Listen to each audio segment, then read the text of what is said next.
त्याचं नाव आहे भोग. शांता गरिबाकडे शिरली.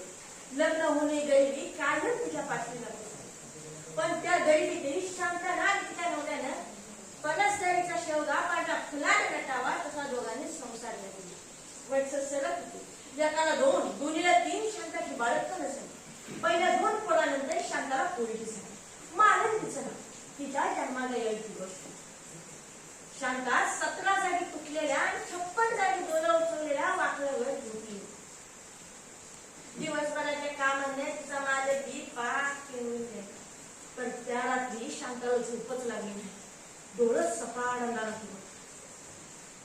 जसजशी मध्यान्ह झाली तशी घराजवळच्या लिंबावर घोडं भुकू लागली. त्यांच्या भुंगण्यानं गल्लीची कुत्री जोरजोरानं भुकू लागली. अहो भुकता भुकता कुत्री रडावी लागली. नको नको त्या बिचाऱ्यानं शांताची काळीच धडधडायला लागली. वाटलं तर हातुरंगी तिला काय खायला उठलं. पण हळूहळू पहाट झाली. कोंबड्यानं बाण दिली. पण तरीही शांता भेदरलेल्या हत्तीच्या डोळ्यानं जागीच होती. पहाट झाली. गचकन उचकी लागल्यावर तिचा नवरा उठण्याचा प्रयत्न करू लागला. कसा तरी तो वरती उठला आणि दुसऱ्या क्षणी धाडकन जमिनीवर कोसळला. अहो असं काय करताय? काय झालं ते तरी सांगा. शांता पुढे नाही. तिच्या काळजाचं पाणी पाणी झालं. तो काहीच बोलला नाही. तसाच पडून राहिला. उचक्यात देतानाच त्याला एकदम रक्ताची उलटी झाली आणि तो आत्मा पाणी तरी प्या पिलं म्हणून शांता त्याला पाणी पाजू लागली. पण काय जे व्हायचं होतं तेच. तिकडे दिसाचा गोंडा फुटाया. तिकडे शांताच्या नवऱ्याने जीव सोडला. शांताच्या नशिबी आता सपना नवऱ्या बिगर बाईचा जन्म असून नसल्यासारखा. पण शांता मोठ्या किमतीला उभी राहिली. हाडाची काढण रक्ताचं पाणी करून तिला पोरांचा सांभाळ केला. लोकांची तण आणि सांभाळ येऊन तिच्या हाताला घट्ट पडलं. लोकांची मजी वाहून वाहून डोक्याचा कॅस पातळ झाला. सणासुदीला तुम्ही गोड घास दिला तर त्याच्याच बांधावर बसून एखाद्या दुसरा घास खायची आणि उरलं सुटलं आपल्या लेकरांसाठी घेऊन यायचं. गंगानाच्या वाड्यात दिवा पदरात झोपून घ्यावा तसं तिने लेकरांना जपलं. लेकरांचा सांभाळ केला.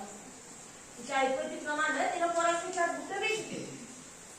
लोकांचं एक पाणी करून मोलमजुरी करून तिला 2 पोरांची लग्न झाली. 2-4 पावसाळी सुखा आणि पुन्हा व्हायचं तेच. पोरं गेली. त्यांनी मालन आणि शांता ते जुन्या घरात पोरं घर सोडून गेल्यावर शांताला ते घर खायला. पण आता मालनकडे बघून ती दिवस काढला.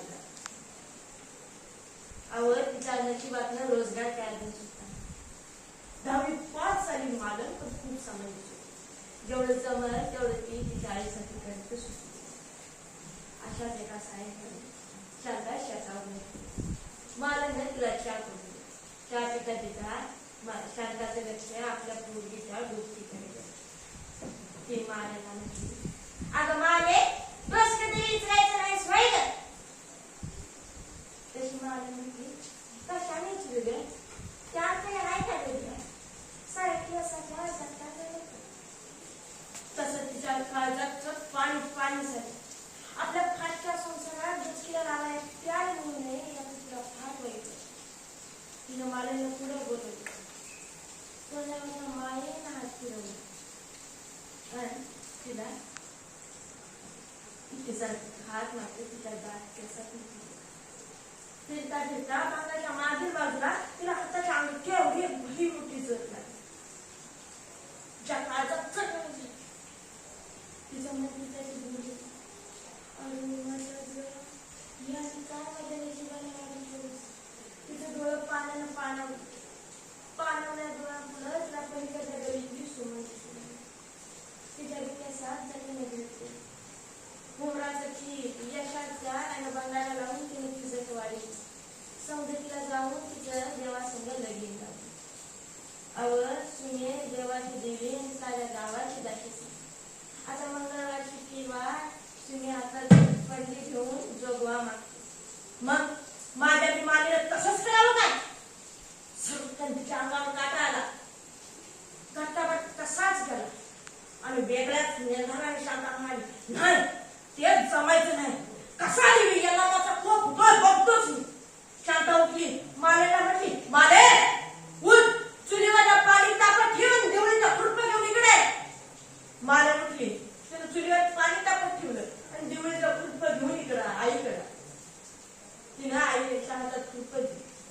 शांता उठली, जात्या वेळ तिने त्या खुरप्याला एकदम चरचरीत हाणलं. ती पुन्हा आपल्या मानेजवळ आली. तिनं मानेला मांडीवर झोपली.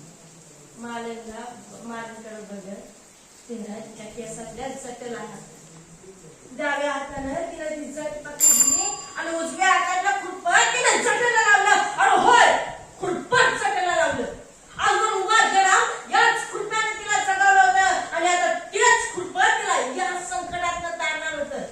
तिनं मनाचा निर्णय करून खसकन तिचा कापी आई ग मेलं. मला ओरडली. शांता म्हटली, जरा सोस बाई, नाहीतर उभ्या जन्माचा भोग सरता सरायचा नाही. शांताने ती जट डाव्या हातातून उजव्या हातात घेतली आणि त्या चुलीत टाकून दिली. जटेचा जळता वास सगळा घरभर घेऊ लागला. चुलीवरचं पाणी रंगावून उसळू लागलं आणि अशाच प्रकारे मित्रांनो मुलीच्या केसात जट झाल्यावर देवदासी सोडण्याच्या वाईट कथेतून शांतानं आपल्या मुलीला मोठ्या किमतीनं बाहेर काढलं होतं. होय, शांतानं मालनला जोखमीच्या भोगापासून मुक्त केलं होतं. जोखमीच्या भोगापासून मुक्त केलं होतं. धन्यवाद.